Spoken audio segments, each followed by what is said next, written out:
BSP के बाद अब समाजवादी पार्टी ब्राह्मणों की ओर देख रही है। चूंकि विधानसभा चुनाव नज़दीक है तो ऐसे में सभी लोग और जो विपक्षी दल खासतौर पे हैं वो कहीं ना कहीं ब्राह्मण की तरफ नज़रें टिकाए हुए हैं कि ब्राह्मण वोट को कैसे लुभाया जाए। हमारे साथ कन्नौज से भारतीय जनता पार्टी के सांसद सुब्रत पाठक जी मौजूद हैं, उनसे सीधा बातचीत करते हैं। सुब्रत जी, किस तरह देख रहे हैं, बीएसपी ने पहले सोशल इंजीनियरिंग का खेल किया कि ब्राह्मणों को कैसे अपने पक्ष में लिया जाए, अब समाजवादी पार्टी। देखो, कहे रहीम कैसे निभे केर बेर को संग। तो कुल मिलाकर कहने का तात्पर्य मेरा ये है कि समाजवादी पार्टी, बहुजन समाजवादी पार्टी, इन दोनों का जन्म ही ब्राह्मणवाद के खिलाफ में हुआ है। और इतिहास गवाह है कि किस प्रकार से इसी उत्तर प्रदेश में हम लोगों ने मनुस्मृतियों को जलते हुए देखा है।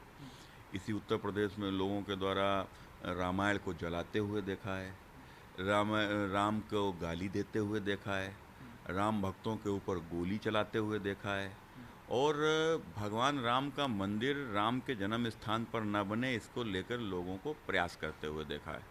तो कुल मिलाकर आज की जो स्थिति है, अच्छा लगता है जब ये जो वो खासकर राजनीतिक दल जिन्होंने सदैव ब्राह्मणों को गालियां दी, उनके अस्तित्व को ही चुनौती दी, और ऐसे दल आज वोट के खातिर यदि उनके शरण में जा रहे हैं तो अच्छा है और अच्छा लगता है सब कुल मिलाकर। लेकिन राजनीति ये जात के नाम पर करने वाले यह लोग जिस प्रकार से सत्ता आने के बाद में जिस प्रकार से लूट और अपराध को बढ़ावा देते हैं, माफियाओं को संरक्षण देते हैं, उत्तर प्रदेश की जनता जानती है, खासकर उत्तर प्रदेश का ब्राह्मण वर्ग तो अच्छे से जानता है।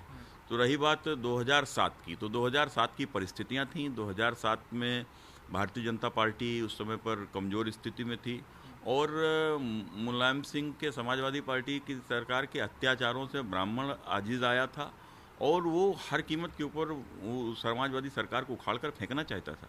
तो कुल मिलाकर उन परिस्थितियों में बसपा उस समय पर उसको मजबूत लगी कि बसपा इनको हरा सकती है, बसपा के साथ में गया। लेकिन आज जब भारतीय जनता पार्टी मजबूत स्थिति में है, भारतीय जनता पार्टी आज सभी लोग, सर्व समाज के लोग भारतीय जनता पार्टी के साथ में जुड़े हुए हैं। भारतीय जनता पार्टी ने सभी समाज को सम्मान देने का काम किया है।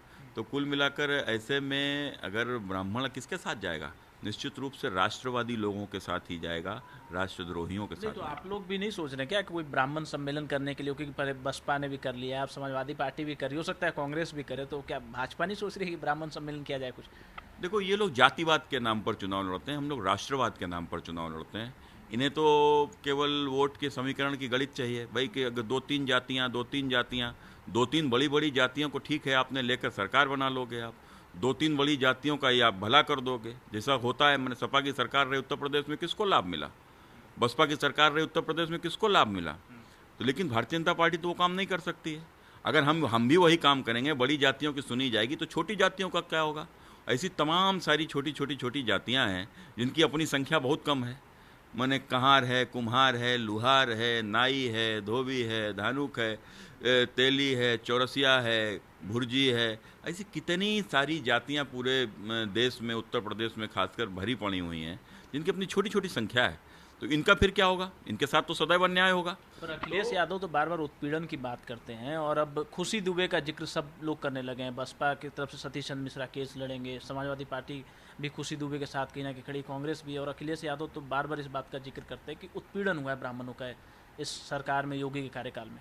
देखो, अखिलेश यादव स्वाभाविक है, विकास दुबे समाजवादी पार्टी का नेता था और जिस प्रकार से उसने वहाँ के ऊपर जो अत्याचार वहाँ के ऊपर खासकर ब्राह्मण समाज के लोगों ने के ऊपर ही किए थे, चूँकि मेरे पड़ोस में हम जानते हैं उसको।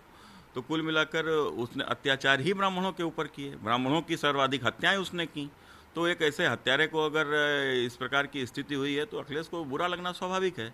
मुख्तार के ऊपर कार्रवाई हो रही है तो अखिलेश को बुरी लगती है, अतीक अहमद के ऊपर कार्रवाई हो रही है, अखिलेश यादव को बुरी लगती है। तो जिस माफिया के ऊपर कार्रवाई होती है अखिलेश यादव को बुरी लगती है, उनको बुरा लगना भी चाहिए, वो उनके संरक्षक हैं वो।